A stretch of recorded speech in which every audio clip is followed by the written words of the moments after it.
All right, so I'm the non-expert speaker today. So I was thinking of musical analogies, and you've sort of had John, Paul and George, and now you've got Ringo singing one of his daggy songs. So, but I was one of the many end users of the new Bendigo Hospital who was involved in the design right from the start. So I'm here to share with you some reflections from that perspective. As has been introduced, I am a psychiatrist, so that's not a threat or a warning, but it's just narrowed the focus a bit because my involvement was predominantly in the psychiatry, designing the psychiatry precinct. And being a clinician, and sorry, I do have to read my notes, otherwise I'll descend into incoherence very quickly. So, being a clinician had a significant impact on my perspective because I was utterly disinterested in how much it all cost or whether it was practical. I just wanted the best outcome for our staff and our patients. And some of you might want to pick me up there and say that I should say our patients and our staff, and put the patients first as any good clinician would. But our staff actually spend their entire working life in the facility. Our patients typically spend less than 2 weeks. And if you want good patient care, I mean, one of the most important things for patient care is how they're treated by the staff. Actually, in hospitals, one of the most important things that happens. So you've got to look after your staff. All right, so having said all of that though, the focus of the design was mostly about the patient spaces. But as a psychiatrist, representing a medical specialty with whom, well, at least some of you won't be in regular contact, I thought it might be appropriate for me to do something psychiatric with you. So if you indulge me for a few minutes, we'll see how we go. We might be able to use it as a bit of a get-to-know-you exercise, perhaps we can, for the networking reception this evening, perhaps. All right, so this man was unlucky.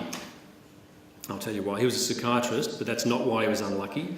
He was unlucky because he died at the age of 37. And no, he didn't kill himself, even though he was a psychiatrist. He had a ruptured appendix, which in 1922 would kill you. He did, however, have movie star looks, which are not uncommon in male psychiatrists, I'd hasten to point out, particularly if you bear in mind that these guys are also movie stars. So back to our unlucky man. He was actually quite famous before he died at the age of 37, and he was famous for inventing a series of what we call in psychiatry projective tests. His name's Herman Rorschach, and he invented the Rorschach test, or the ink blots, which some of you probably have heard of, these sort of things. Okay. So I thought we could try and do a projective test together. And don't worry, no animals or humans have been harmed ever in the undertaking of this test, and all the answers are correct, so there's no danger.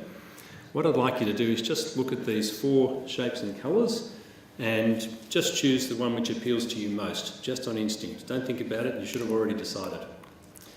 Could I please have a show of hands, anyone who chose the red rectangle? Oh, come on, be brave, that's it. All right. Suggest you're intelligent, strong decision makers, so the rest of you should have chosen that as well. Who chose the blue triangle? Okay. Lateral thinkers, prepared to look at all sides. That's pretty good too. The rest of you are a bit nervous. Who chose the purple Z? All right. Not surprisingly in this audience, creative, strong imagination and leaders. Who chose the yellow? Okay.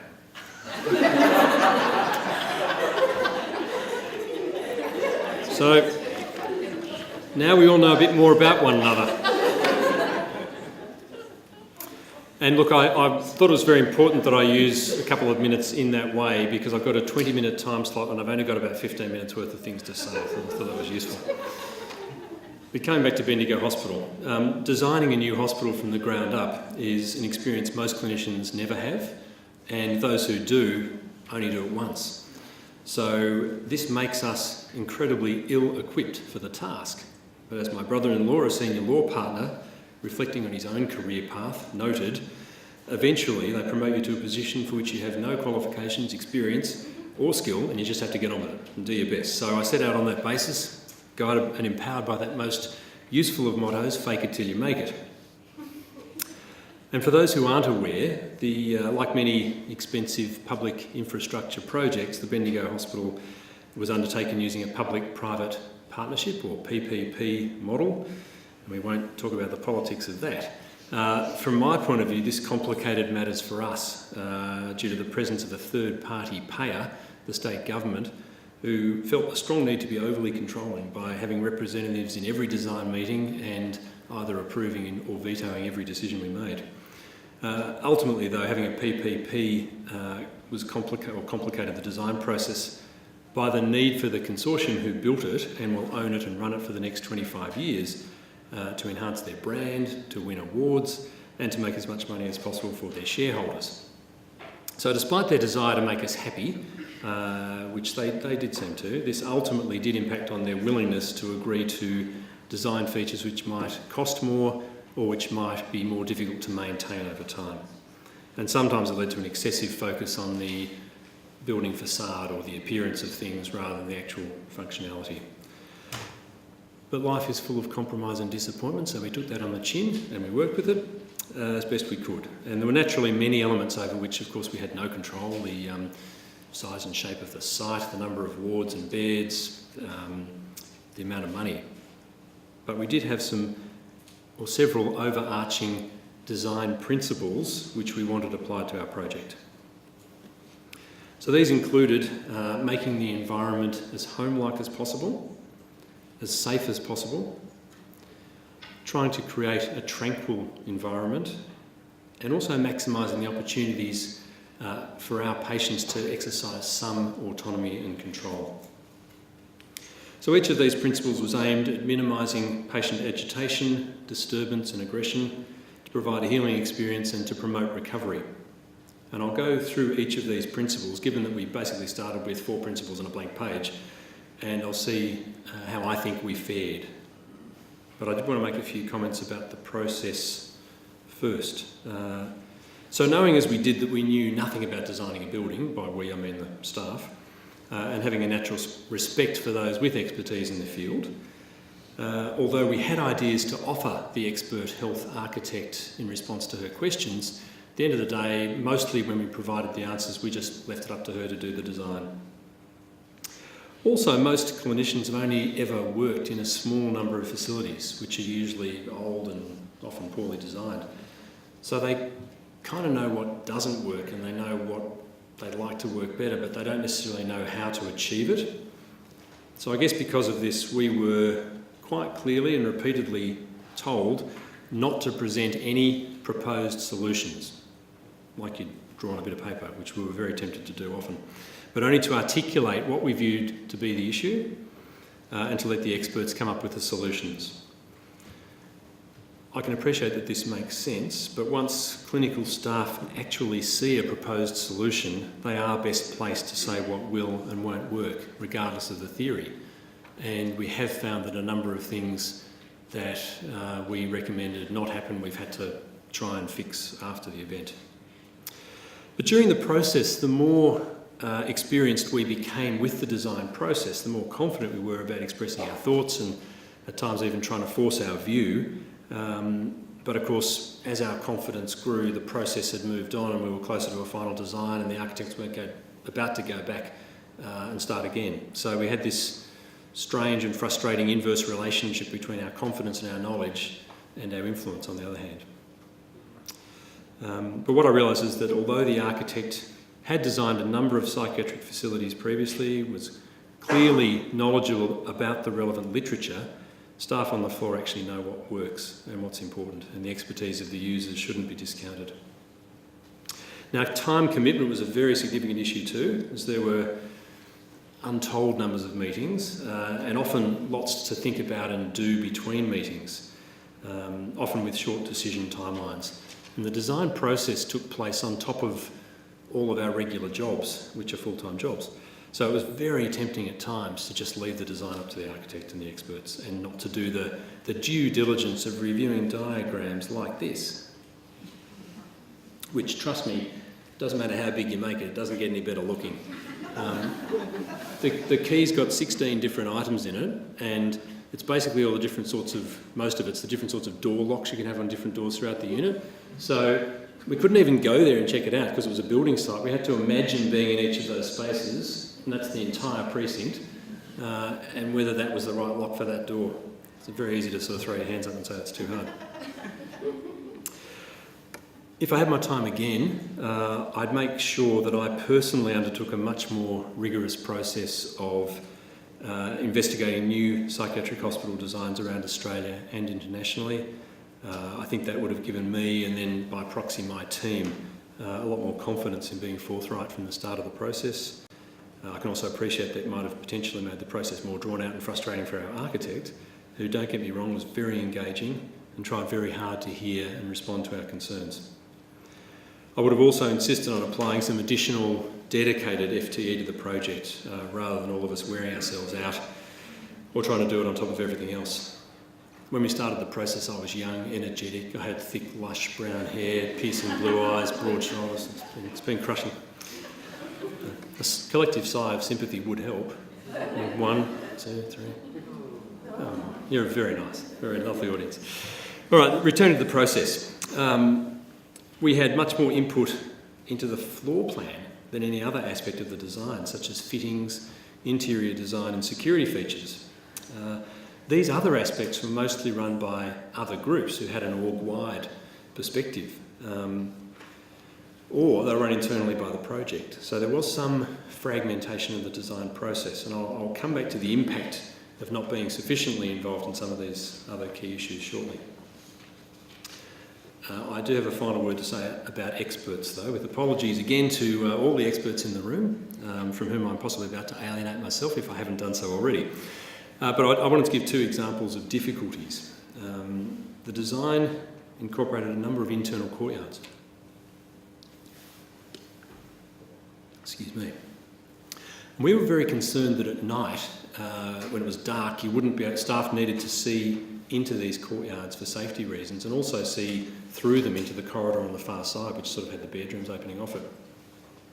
So our expert came and spoke to us and said, somewhat patronisingly, "There's plenty of light in those courtyards, don't you worry.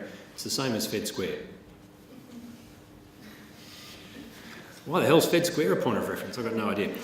Anyway, we weren't happy, and this was fairly late in the process, so we were pretty confident, so we insisted on having a nighttime meeting in the unit and actually see a demonstration and test it. And look, sure enough, when they put the lights on, you couldn't see a thing in the courtyards. There could have been somebody literally lying on the other side of the glass dying, and you wouldn't have seen them, and we tested that, not by killing someone, we just got someone to go and lie on the other side of the glass, and we couldn't see them, and certainly couldn't see through. So the windows were like mirrors. And I'm relying on memory here, so I could be talking complete nonsense, but it's something of the order. We started off with 40 lux, and we had to increase it to 200 lux before we got the result that we needed. And they had to go and install some further lights, and then they warned us about our electricity bill. Anyway.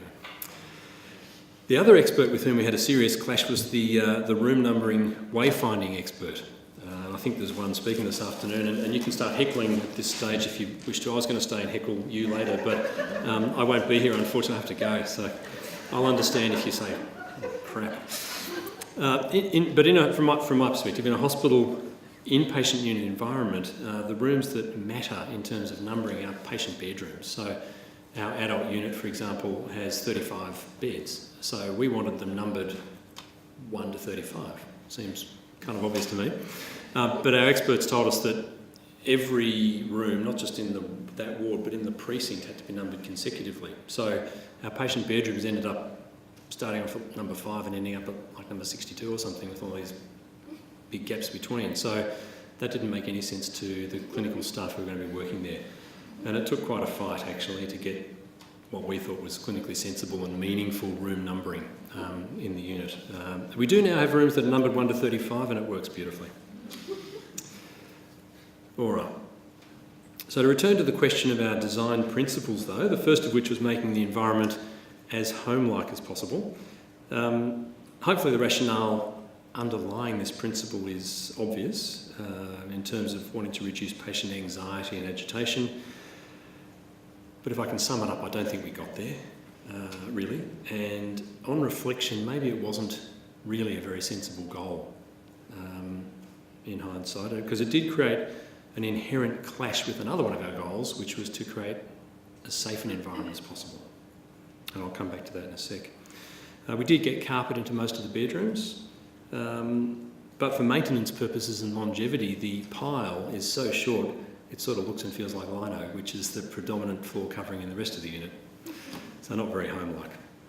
The predominant paint colour on the walls is a fairly stark white. There are patches of colour here and there, and the furniture is colourful, so it does look very clinical. And really, in hindsight, perhaps a more realistic goal would have been something along the lines of building a really nice hospital that has a welcoming environment, which I think we did get very close to. And I've got a couple of photos. So that's a typical patient bedroom, and that's a space in our adult unit. So you can see it looks like a hospital. All right. So to move on to the design principle of being as safe as possible, this created, as I've kind of alluded to, lots of moments of tension with wanting to make it home-like, because doors create a hanging risk. You tie a knot in a garment, throw it over the door, shut the door, you've got a ligature straight up. So we don't have cupboard doors on our wardrobes, you might have noticed in the photo. Nor for that matter do we have hanging rails in the wardrobes or coat hangers. So it's not home-like, but it is safe. To further reduce ligature risk, and ligature risk is a big issue in acute psychiatric inpatient units, there was talk at one stage of having no doors at all on the en-suites. In every room's got an ensuite. We finally compromised by cutting off the top and the bottom of the door and being able to lock them open against the wall if we really needed to. Sorry, it's not a very good picture, but you can see the ensuite over here. You can see the door's locked back and it's cut up from the bottom and it's cut down from the top. But it was a horrendously difficult decision to reach because there's so many options. 5 minutes, wow. You can cut them down this much, or you can cut them down that much, you can cut them on an angle, you can do the bottom or the top, and there's no guidelines, there's no evidence. So we came up with what we thought in the end was the very best decision we could in that compromise between safety and comfort and privacy and homeliness. But we had a man hang himself from the ensuite door and die the first week we were open, which was devastating. So safety is obviously very important, but it's also the enemy of comfort and homeliness. If you want to make people really safe, you strip them off and put them in a room that's got soft surfaces. But we can't do that. That creates more problems than it solves. All right. Another safety feature for patients which has worked really well is the capacity to lock off varying numbers of bedrooms depending on need and allocate those as gender-specific spaces. Patients who feel they need that.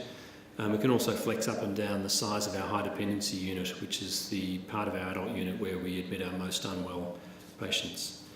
And these examples of flexibility which were written into the design have been incredibly useful for safety and good patient care.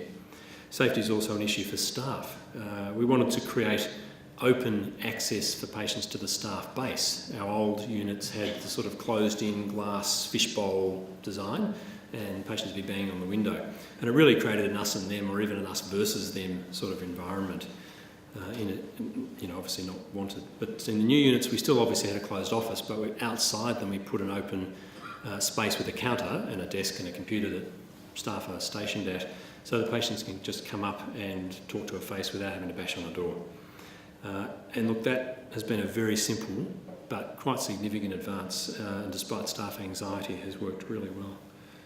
And that's a picture of the sort of typical open counter design. All right, Tranquil Environment was our third principle, and that mostly meant to us lots of natural light, ready access to courtyard spaces, sufficient space in the unit, and green outlooks from the bedrooms. And we got all of those things, and they're awesome. The amount of space in the unit for circulation and also the separate different types of spaces has completely altered the feel of the new units compared to their predecessors. In the old adult unit, as soon as you walked in, you could feel the tension in the air. Sometimes it felt like a pressure cooker. When you now walk into the new units, it feels completely different. It's just so much calmer. And quickly, there's some of our outdoor spaces. Some of the natural light you can see there and the views. Again, sort of natural light and green outlooks. So there's really been significant progress towards and benefit from trying to create a tranquil environment. However, we took it for granted that tranquility would also mean high levels of sound attenuation, resulting in a quiet, peaceful unit. And we shouldn't have taken that for granted. And this comes back to the other aspects of the design process with which we weren't fully involved. We ended up with lots of hard surfaces everywhere off which sound readily bounces, but the sounds are less the noises that the patient makes, and ironically more the noises that the design has created, the choice of fittings. So every door to any room used for staff purposes has an intrusive alarm which goes off loudly after just a few seconds of not closing the door fully. This may sound reasonable, and it certainly meets the requirements of the consortium, which is responsible for ensuring appropriate security throughout the whole hospital. But these door alarms have been very disruptive for staff and patients and have led to some workarounds too. Alarms are, by their nature, alarming, and trust me, people who are acutely mentally ill don't need to be any more alarmed than they already are. The other major problem with the doors, which do have appropriately modern, sophisticated electronic swipe access, is they no longer have a handle you can turn to quietly open a door. They have those locks, I don't know what they're called, you'll know, but once they're deactivated you sort of push through them and they push back. But pushing through causes a very loud metallic sort of clack, which echoes through the unit. And that's not such a problem during the day, but at night the staff have to go in and out of the staff office regularly, and they have to actually go into people's bedrooms periodically as well to check on them, make sure they're okay. So these door locks are a nightmare, literally, for some patients. Hence desire to jam the doors open, but then the alarms go off. And that's the sort of lock, sorry, I've got a picture. That one, that just sort of comes open and shut. All right, I've probably got a minute left. Finally, we wanted to maximise the opportunities for patients to exercise autonomy and control. So about half of our patients are in hospital compulsorily. So not only are we forcing them to stay somewhere they don't want to be, we're also giving them medication they don't want and they don't think they need. So we wanted them to have at least some control over something. So we insisted that every bedroom had to have a window that the patient could open themselves, they could operate it, a little bit of autonomy. And this led to a very clever design which allows the window to open without then also creating a ligature risk or an absconding risk. But I have to confess that I have no idea whether it actually helps anybody feel any better. Was a concept. I hope we get some evidence of that from RMIT. We also have some dedicated rooms in each unit, which we initially called quiet rooms, we now call sensory rooms, into which patients can take themselves or they can be taken to de-escalate if they're getting wound up. And they can access a variety of items which stimulate different senses depending on what works for them.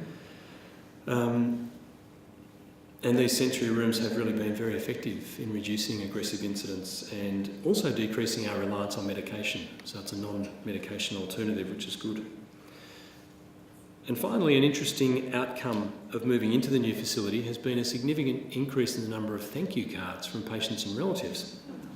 Now, you don't do inpatient psychiatry for chocolates and thank you cards. More often you get abuse or threats or even a biff.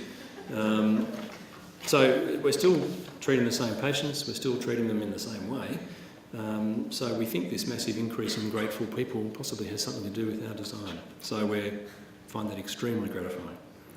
So thank you, and happy to take any questions.